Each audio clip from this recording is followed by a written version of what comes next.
मी Ganesh Ghodke, Sumitomo chemicals कडून आज आपण एक मक्याच्या क्षेत्रामध्ये आपलं जे उत्पादन आहे सुमिटोमो केमिकल्सचं प्रोजी बीजी याचं एक प्रात्यक्षिक घेतलं होतं आणि त्या प्रात्यक्षिकचे रिझल्ट आपण आपले जे उपयोगकर्ता शेतकरी आहेत आज आपण त्यांच्या शेतामध्ये आलेलो आहे। तुम्हाला बऱ्याच जणांना माहिती आहे की प्रोजी बीजी हे आपलं जे उत्पादन आहे याचं आता लेबल क्लेम आलेला आहे मका या पिकावरती।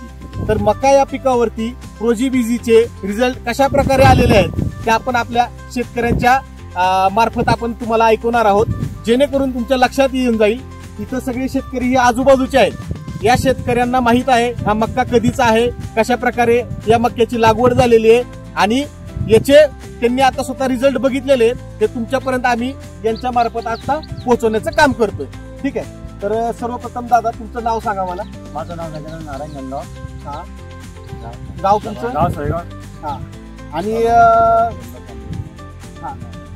आता इथं तुमच्या इथं दोन क्षेत्र आहेत मक्याचे, बरोबर आहे?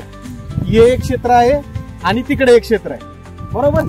आता या दोन्ही क्षेत्रामध्ये या ठिकाणी तुम्ही मक्याच्या क्षेत्रामध्ये तुम्ही प्रोजी बीजीचा उपयोग केलेला आहे आणि त्या क्षेत्रामध्ये केलेला नाही।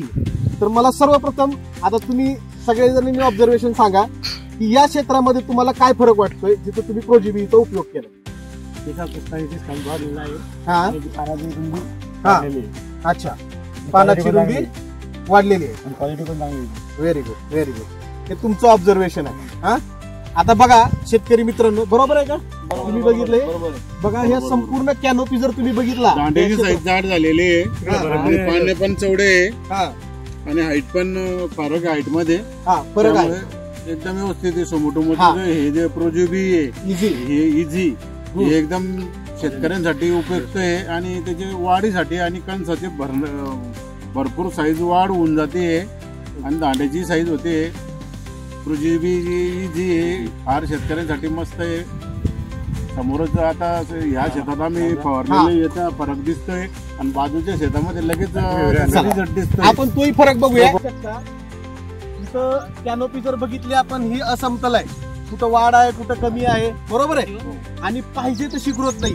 तुम्ही इथला स्टेम बघा, आपण आपल्या जिथं प्रोजी बीजीचा उपयोग झालाय तिथल्या स्टेम मध्ये आणि इथल्या स्टेम मध्ये फरक बघा, पत्त्याची साईज बघा, हा फरक आहे, जाणवतोय तुम्हाला, दिसतंय ना? हे केळीचं शेत होतं तरी पण आमची मका इथं वाढलेली नाही आणि मेरा केळीचं शेत असल्यावर फक्त प्रोजी बीजी वापरल्यामुळे इकडे वाढ झाली आणि इकडे केळीचं क्षेत्र असल्यावर पण वाढ झाली नाही। समजा इथं फवारलेल्याने त्याचा रिझल्ट समोरच दिसतोय।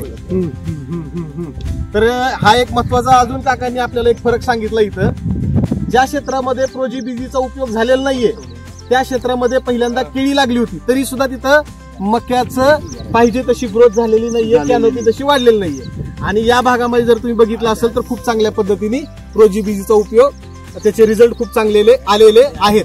तर मला तुम्हाला अजून एक महत्वपूर्ण याच्यामध्ये माहिती सांगायची आहे। याच्यामध्ये तुम्हाला प्रोजी बीजीचा जो उपयोग करायचा आहे प्रति एकरी 12.5 ग्राम, म्हणजे 150 ते 200 लिटर पाण्यासाठी तुम्हाला 12.5 ग्राम प्रति एकर प्रोजी बीजी याचं हे प्रमाण वापरायचं आहे।